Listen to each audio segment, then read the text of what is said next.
Welcome to జనమ్మట. నేను మీ చంద్ర. ఎన్నికల దగ్గర పడుతున్న తరుణంలో ప్రస్తుత ప్రభుత్వంపై ఈనాడు, ఆంధ్రజ్యోతి ఎటువంటి వార్తలు రాసింది, ఆ వార్తలు వెనుక ఉన్న మర్మం ఏంటో ఒకసారి మనం చూసుకున్నట్లయితే ఈనాడు గురించి మనం ప్రముఖంగా చూసుకుంటే ఏడాదిలో 340 రోజులు, ఏడాదిలో 341 రోజులు అప్పుల్లోనే 152 రోజులు ఓవర్ డ్రాప్లు, ఒక్క సంవత్సరంలోనే 149 కోట్ల వడ్డీ చెల్లింపు. వైకాపా ప్రభుత్వం 2022-23 ఆర్థిక ముఖ చిత్రం కాక్ తెలిసిన లెక్కలు ఇవి. అంటే వీళ్ళు అప్పుల గురించి ఒక రాసుకొస్తున్నారు. ఆస్తి పన్ను 5% అదనపు బాధుడు, స్థానిక సంస్థల పరిధిలోకి వాలంటీర్లు, సచివాలయ ఉద్యోగులు, గ్రామీణ పట్టణ స్థానిక సంస్థలకు వరదల సర్దుబాటుకు సస్యమీర ప్రజల నుంచి ముక్కపిండి వసూలకైతే సరే. 4వ రాష్ట్ర ఆర్థిక సంఘం సిఫార్సులో కొన్నిటికి ప్రభుత్వం ఆమోదం. అంటే జగన్మోహన్ రెడ్డి గారి ప్రభుత్వం ఏర్పాటు చేసిన తర్వాత వీళ్ళు జగన్ ప్రభుత్వం ఏడాదిలో 341 రోజులు అప్పులు చేస్తూనే ఉంది. రిజర్వ్ బ్యాంక్ ఇచ్చిన రకరకాల వెసులుబాట్లు వినియోగించుకుంది. అందుకోసం ఏకంగా 149 కోట్ల మేర వడ్డీలు చెల్లించింది. రాష్ట్ర ప్రభుత్వం నగదు నిర్వహణ తీరు వల్ల ఇల్లు వడ్డీలు చెల్లించాల్సిన పరిస్థితి ఏర్పడింది. కొన్ని రోజులైతే రాష్ట్ర ఖజానాలో కనీస నిల్వ కూడా లేని పరిస్థితి. ప్రభుత్వ చెల్లింపులన్నీ రిజర్వ్ బ్యాంకు ద్వారానే జరుగుతున్నాయి. జగన్మోహన్ రెడ్డి గారు అధికారాన్ని చేపట్టిన తర్వాత ఖచ్చితంగా ప్రతిరోజు అప్పు చేస్తూనే ఉంది. దాదాపు ప్రతి ఏడాదిలో 341 రోజులు అప్పులతోనే జగన్మోహన్ రెడ్డి గారు ప్రభుత్వం బండి ఈడుస్తుందంటూ ఒక వార్త రాసుకొచ్చారు. ఇదే వార్తాపత్రిక కావచ్చు, లేదంటే మరి చంద్రబాబు నాయుడు గారి గురించి ఎందుకు రాలేదు, కనీసం చంద్రబాబు నాయుడు గారు దిగిపోయేటట్లు ఎంత బడ్జెట్ ఉంచాడు, మిగిలిన బడ్జెట్ అంతా ఏం చేశాడా అన్నది వీళ్ళు ఎందుకు చెప్పలేకపోతున్నారంటే, గత ప్రభుత్వం అంటే టీడీపీ ప్రభుత్వం చేసిన అప్పులన్నీ, జగన్మోహన్ రెడ్డి గారు చేసిన అప్పులన్నీ ఒకసారి మనం చూస్తే ఖచ్చితంగా మనకు బాబు పాలనలో బాబు పాలనలో పోలిస్తే ఇప్పుడు ఆ అప్పుల వృద్ధి రేటు తక్కువ. అంటే జగన్మోహన్ రెడ్డి గారు ముఖ్యమంత్రి అయిన తర్వాత ఖచ్చితంగా అప్పులు తక్కువ చేస్తున్నారు, అప్పులు ఏం పెద్దగా చేయట్లేదు అని చెప్పేసి మనకు ఒక అంచనా వస్తుంది. ఏ విధంగా మనము ఈ లెక్కలన్నీ మన సొంతగా కాకి తెలిసిన లెక్కలు. అంటే కేంద్ర మంత్రి నిర్మలా సీతారామన్ కావచ్చు, అన్ని చెప్పిన వాళ్ళైతే బాబు పాలనతో పోలిస్తే ఇప్పుడు అప్పుల వృద్ధి రేటు తక్కువ. జగన్మోహన్ రెడ్డి గారు సీఎం అయిన తర్వాత ఖచ్చితంగా అప్పులు తగ్గించుకుంటూ వచ్చారు. అయితే వీళ్ళు ఏంటంటే ఎన్నికలు దగ్గర పడుతున్న తరుణంలో ఖచ్చితంగా తప్పుడు వార్తలు రాయాలి, తప్పుడు సమాచారాన్ని అందించాలి, ఎలాగైనా జగన్మోహన్ రెడ్డి గారిని గద్దె దించాలని చూస్తున్నారు. అయితే బాబు సీఎం అవడానికి ముందు దాదాపు 1.53 లక్షల కోట్ల అప్పు ఉంది. అంటే చంద్రబాబు నాయుడు గారు ఆవిడ సీఎంకి ముందు, అంటే చంద్రబాబు నాయుడు గారు సీఎం కాకముందు మన రాష్ట్ర అప్పు 1.53 లక్షల కోట్లు. అదే బాబు దిగిపోయేసరికి 4.1 లక్షల కోట్లు. ఇక్కడ మనం చూడొచ్చు. అంటే చంద్రబాబు నాయుడు గారు దిగిపోయేసారనే సమయానికి 4.13 లక్షల కోట్ల అప్పు. అంటే చంద్రబాబు నాయుడు గారు ఖచ్చితంగా దిగిపోయేసానికి ఎంత అప్పు చేశాడు, 4.13 కోట్లు. అంటే దాదాపు 3, ఇక్కడ ఒకటి ఉంటే ఇక్కడ 4 ఉంది, అంటే 3 లక్షల కోట్లు ఎక్కువ చేశాడు. అదే 2023 మార్చి నాటికి, అంటే ఇంకా 2024 మార్చి రాలేదు కాబట్టి ఇంకా పూర్తి లెక్కలు తెలియలేదు. అదే 2023 మార్చి నాటికి జగన్మోహన్ రెడ్డి గారు 6.38 లక్షల కోట్లు. అంటే ఇక్కడ 3 రెట్లు పెరిగింది. అదే ఇక్కడ 3 రెట్లు పెరిగింది. అంటే బాబు హయాంలో అప్పులు 2.70 రెట్లు పెరిగాయి. అంటే ఇక్కడ మనం చూసుకోవచ్చు, చంద్రబాబు గారి హయాంలో 2.70 రెట్లు అప్పులు పెరిగాయి. అంటే జగన్మోహన్ రెడ్డి గారి పాలన 1.54 రెట్లు పెరిగాయి. అంటే జగన్ పాలనలో బాబు హయాంలో అప్పుల వృద్ధి రేటు 22% ఉంటే జగన్మోహన్ రెడ్డి గారి పాలనలో అప్పుల వృద్ధి రేటు కేవలం 12% మాత్రమే ఉంది. అయినా కూడా వీళ్ళు ఎందుకు ఇలాంటి తప్పుడు వార్తలు రాస్తున్నారు అంటే ఏం కథ అంటే, ఖచ్చితంగా జగన్మోహన్ రెడ్డి గారికి లేని వ్యతిరేకతను సృష్టించాలి, ఎలాగైనా జగన్మోహన్ రెడ్డి గారిని దించేయాలన్న ఇది తప్ప అంతకు మించి లేదు. అంటే ఇది మనం వేసిన స్ట్రాటజీ కాదు. కాగిని వేదిక కావచ్చు, నిర్మలా సీతారామన్ గారు చెప్పింది కావచ్చు, ఇవన్నీ వాళ్ళు చెప్పిన డేటాను మనం సేకరించి ఇక్కడ పొందుపరచాం. అయితే జగన్మోహన్ రెడ్డి గారు దిగిపోయేస్తారా, జగన్మోహన్ రెడ్డి గారు మార్చి 2023 నాటికి 12% మాత్రమే వృద్ధి రేటు, అంటే అప్పులు పెరిగిన రేటు.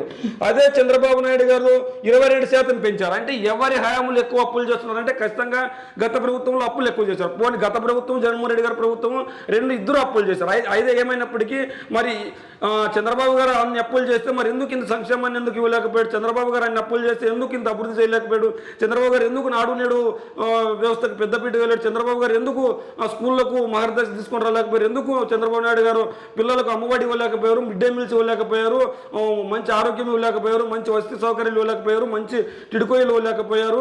మరి చంద్రబాబు నాయుడు గారు ఎందుకు కేవలం ఆయన అప్పులు చేసినా కూడా మరి ఇదే వార్తాపత్రికలు ఎందుకు ఆయన చేసిన పనులు ఏంటో చెప్పలేకపోతున్నాయంటే, ఖచ్చితంగా చంద్రబాబు నాయుడు గారు ఏం చేశాడంటే తన బినామీలకి దోచిపెట్టడానికి పెద్దపీట వేస్తున్నారంటూ వైఎస్ఆర్సీపీ నాయకులు విమర్శలు చేస్తున్నారు. మరి ఆ విమర్శలు ఎందుకు వాళ్ళు ఎత్తుకోలేకపోయింది. అయితే చంద్రబాబు నాయుడు గారు ఖచ్చితంగా బినామీల ద్వారానే కావచ్చు, లేదంటే కొన్ని సెల్ కంపెనీలు కంపెనీల ద్వారా తన అవినీతిని బయటపెట్టింది ఏపీసీఐడి సంస్థ చంద్రబాబు గారిని అరెస్ట్ చేసి కోర్టుకు తరలిస్తే కోర్టు కూడా చంద్రబాబు నాయుడు గారు అవినీతి చేశారని చెప్పి నమ్మి ఖచ్చితంగా చంద్రబాబు నాయుడు గారిని జైలుకి తరలించారు. అయితే ఖచ్చితంగా చంద్రబాబు నాయుడు గారు చేసిన అప్పులన్నీ తన సొంత ఖజానాకి వెళ్తే జగన్మోహన్ రెడ్డి గారు చేసిన అప్పులన్నీ రాష్ట్ర భవిష్యత్తు కోసం పెట్టాడు. అంటే ఈరోజు మన ఇంట్లో ఇద్దరు పిల్లలు ఉంటే ఇద్దరు చదువుకోవడానికి అప్పు చేస్తే తప్పు లేదు. ఎందుకంటే రేపు పొద్దున వాళ్ళకు ఉద్యోగాలు వచ్చి బిజినెస్ చేసి వ్యాపారాలు చేసి ఇంకో రకంగా ఉపాధిని సృష్టించి ఖచ్చితంగా అప్పులను వాళ్ళు తీరుస్తారు. అంటే మన రాష్ట్ర ప్రభుత్వం చేసిన అప్పులను కూడా నేడు విద్యా వ్యవస్థకు పెడుతున్న విద్యార్థులందరూ కూడా చదువుకొని భవిష్యత్తులో వాళ్ళ ఉన్నత అవకాశాలు అందుకొని మన అప్పులు తీర్చే అవకాశం ఉంది. మరి చంద్రబాబు నాయుడు గారు చేసిన అప్పుల సంగతి ఏంటి?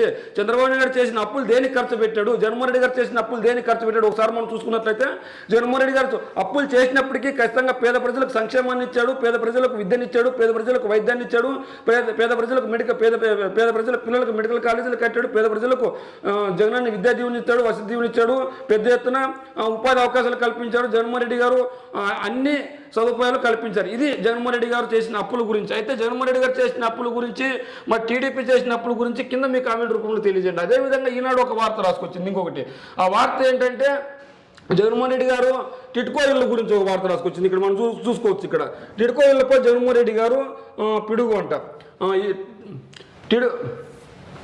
ఇక్కడ మనం చూసుకోవచ్చు. టిడ్కో ఇళ్లపై జగన్ పిడుగు.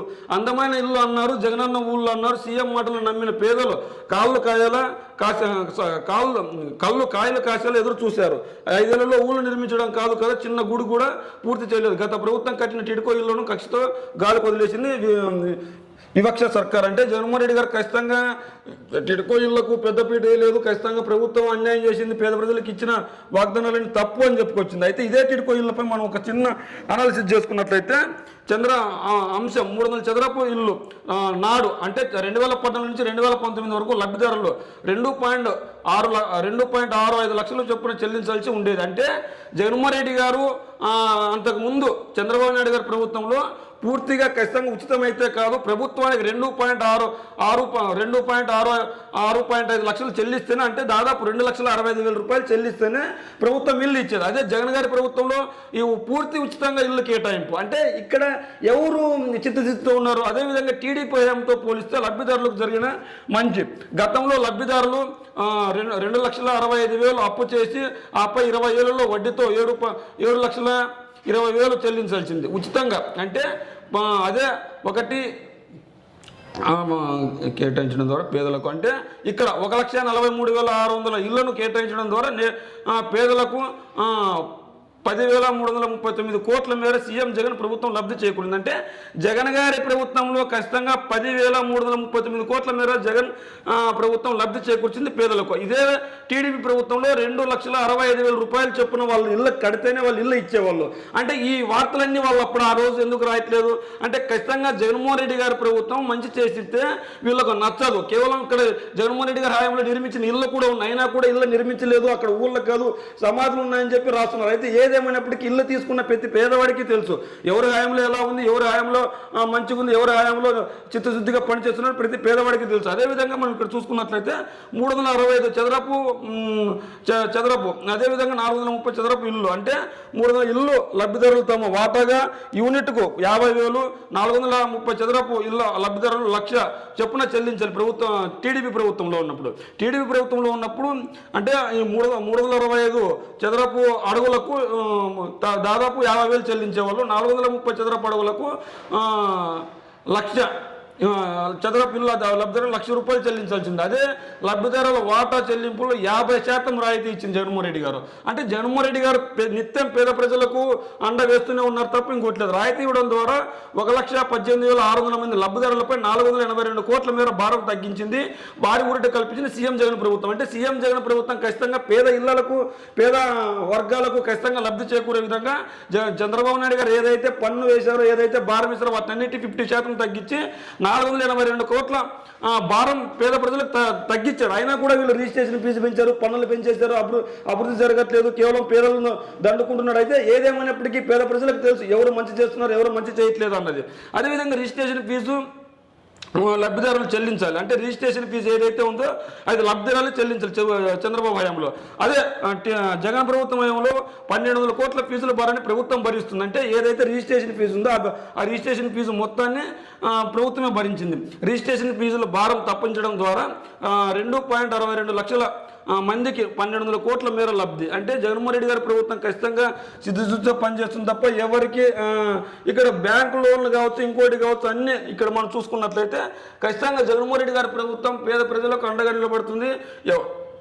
ఎవరికి అన్యాయం చేయాలని అయితే లేదు. ఇక్కడ 185 కోట్లు బ్యాంకు లోన్లు. అదే జగన్ గారి ప్రభుత్వంలో అయితే 2.250 కోట్లు. అంటే ఇక్కడ మనం చూసుకోవచ్చు అంతకు డబ్బులు కాదు త్రిబుల్ ఇచ్చారు జగన్మోహన్ రెడ్డి గారు. ఇక్కడ 185 కోట్ల నుంచి 180 కోట్లు ఇక్కడ ఇచ్చే ఇక్కడ జగన్మోహన్ రెడ్డి గారు మాత్రం పెద్ద ఎత్తున వాళ్ళకి ఇచ్చారని చెప్పుకోవచ్చు మనం. అంటే ఇక్కడ పేద ప్రజలకు ఇల్లు ఎవరు కల్పించారు ఎవరు కట్టించట్లేదు అన్నది ప్రతి ఒక్కరికి తెలుసు. అయినా కూడా జగన్మోహన్ రెడ్డి గారికి మంచి పేరు వస్తుందేమో అని చెప్పి వీళ్ళు ఒక్కరు బుద్ధితో ఈ వార్తలు రాస్తున్నారు తప్ప అంతకు మించి లేదు. అయితే వచ్చే ఎన్నికల్లో జగన్మోహన్ రెడ్డి గారు గెలిపే లక్ష్యంగా పనిచేస్తున్నారు. సంక్షేమ అభివృద్ధి కావచ్చు దేశ అభివృద్ధిలో రాష్ట్ర భాగస్వామ్యం కావచ్చు ప్రతి ఒక్కటి ముందడుగు వేసుకుంటూ పోతున్నారు జగన్మోహన్ రెడ్డి గారు. అయితే ఏదేమైనప్పటికీ వచ్చే ఎన్నికల్లో వీళ్ళు ఇలా వార్తలు రాస్తున్నప్పటికీ ప్రజలు నమ్మే పరిస్థితుందా లేదా అన్నది మనం ఒకసారి మీ కామెంట్ రూపంలో తెలియజేయండి. అయితే ఈనాడు వార్తాపత్రిక ఈ విధంగా రాసుకొచ్చింది. అదేవిధంగా ఈనాడు వార్తాపత్రిక ఈ విధంగా వార్తలు రాసుకొచ్చింది. అయితే ఈ వార్తాపత్రికని ప్రజలు ఎంత మాత్రం నమ్మే అవకాశం ఉంది ఎంత మాత్రం నమ్మే అవకాశం లేదని కూడా రాయండి. అయితే జగన్మోహన్ రెడ్డి గారి ప్రభుత్వం ఖచ్చితంగా పేదల పక్షానే ఉంటాడు పేదల అభివృద్ధికి చేయూతనిస్తాడని చెప్పేసి జగన్మోహన్ రెడ్డి గారు చెప్తున్నారు. అయితే ఇక్కడ అదేవిధంగా మనం ఆంధ్రజ్యోతి వార్తాపత్రికను తీసుకున్నట్లయితే ప్రముఖంగా వీళ్ళు ఏం రాసుకొచ్చారంటే 3 మారుతుంది వచ్చే ఎన్నికల్లో టీడీపీ గెలుస్తుందని రాస్తున్నారు. టీడీపీ గెలుపు ఖాయం వైసీపీ ఓటింగ్ తథ్యం. ఇండియా టుడే తాజా సర్వేలో వెల్లడారు. టీడీపీకి 40% ఓట్లతో 17 ఎంపీ సీట్లు వైసీపీ 41% ఓట్లతో 8 ఎంపీ సీట్లు సరే జనసేన కూడా కలిపితే కూటమికి 52% బీజేపీకి 2% ఓట్లు వస్తాయని అంచనా. 2022 ఆగస్టు నుంచే పెరుగుతున్న టీడీపీ బలం. అంటే 2022 ఆగస్టు నుంచే టీడీపీ బలం పెరుగుతుంది అంటున్నారు. మరి ఇదే సర్వే సంస్థ గత ఎన్నికల్లో ఏ విధంగా ఇచ్చిందంటే గత ఎన్నికల్లో ఎవరు గెలుస్తారంటే ఖచ్చితంగా ఇదే సర్వే సంస్థ గత ఎన్నికల్లో టీడీపీ అధికారంలోకి వస్తుందని చెప్పింది. టీడీపీ 14 ఎంపీ స్థానాలు వైసీపీ కేవలం 11 ఎంపీ స్థానాలకు మాత్రమే అధికారాన్ని చేకూరుస్తుందని చెప్పింది ఈ సర్వే సంస్థ.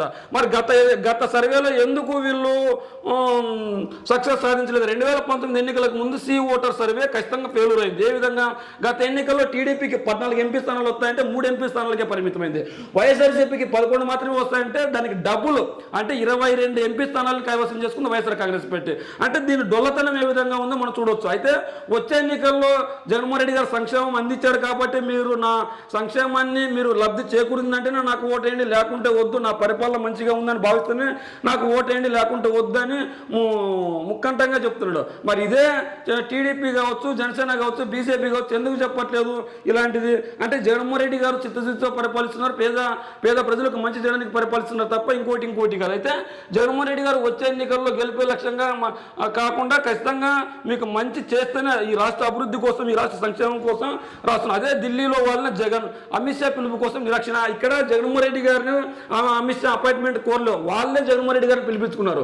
అయితే వీళ్ళు ఒక వార్త ఏదో ఒకటి రాసేస్తే తప్పుతుంది కదా అని చెప్పేసి ప్రజలు నమ్మేస్తారు కదా అనే పరిస్థితిలో ఉన్నారు.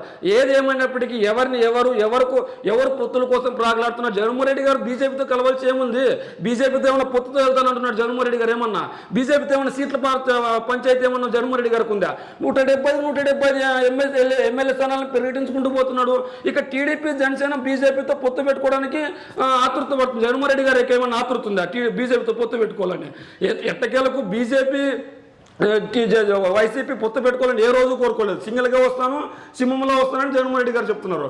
ఇక్కడ బీజేపీతో పొత్తు పెట్టుకోవాలనుకుంటున్నది టీడీపీ వైసీపీ కాదు.